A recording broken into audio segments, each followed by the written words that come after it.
People are losing their minds over the new Super Mario Galaxy movie. I'm seeing some people claim that this is an absolute disaster of a film that's one of the worst things ever created, and others are calling it a masterpiece. So here's my full spoiler-free thoughts on the best and worst parts of Super Mario Galaxy. Now, I definitely think this movie is slightly worse than the first Super Mario Bros. Movie, but I think people are really exaggerating just how much of a downgrade it is. It still has a lot of those same elements and is a really fun time overall. The biggest problem that this movie commits is that it's trying to jam in way too many characters, and even though all the new characters are honestly really good and honestly better than some of our main characters, they just really don't have enough time to shine because the movie's only like an hour and a half, not including the credits, and it is a super fast-paced movie. So like I absolutely love Glenn Powell's voice performance as Fox McCloud. He's a blast in this movie. He's essentially just like the Han Solo of this film, but he has maybe like 10 lines of dialogue in the entire film. The biggest crime of this is Rosalina because she's all over the marketing, a huge part of the Super Mario Galaxy games. Even though she doesn't have a prominent role in them, she is still a core of that story,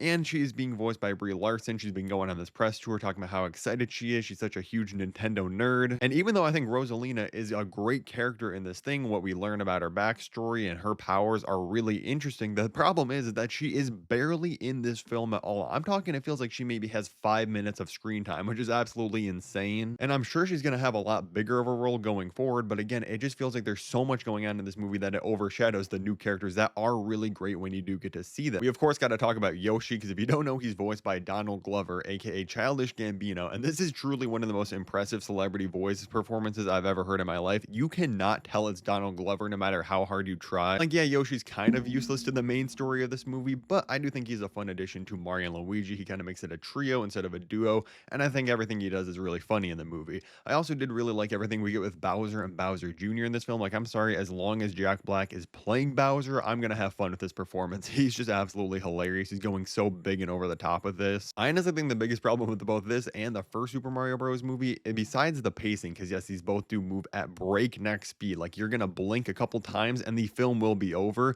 But the real problem, I think, is the fact that Mario is just not an interesting main character. Really, the movie's boosted up by all the other characters around him. Part of it is definitely Chris Pratt's Mario voice. It is still not good. He has one of the lamest Mamma Mias I've ever heard in my life here. Like I said, the Bowser Jr. story is way more interesting. The little bit we learn about Rosalina and Princess Peach in this movie, that's all more interesting. And many other characters, it's just like Mario's just kind of left to the side of his own film. He's just like the boring, plain protagonist. Another thing I think is a slight downgrade in this film compared to the first one is it's definitely not as funny for me. A lot of the humor seems like it's aimed towards even younger kids. Like, I know it is a kids and family film anyways, but they know plenty of adults are going to be watching this that grew up with Mario. And I feel like a lot of the humor didn't really live up to that. I just wasn't laughing a lot, especially for like the first hour. The last 30 minutes kind of locks in. And in that last 30 minutes, you get like the big final battle and some like straight out of the video game sequences where it literally feels like you're watching a Mario level. It even goes into 2D at some points, and all of those things I really appreciated because yes, these movies are just like jangling keys in front of you of Nintendo and Mario references and properties, but I'm kind of okay with it. Like, these movies know what they are, who they're made for, and yeah, if you're not a huge fan of the Mario universe, you're not really going to get a lot out of here,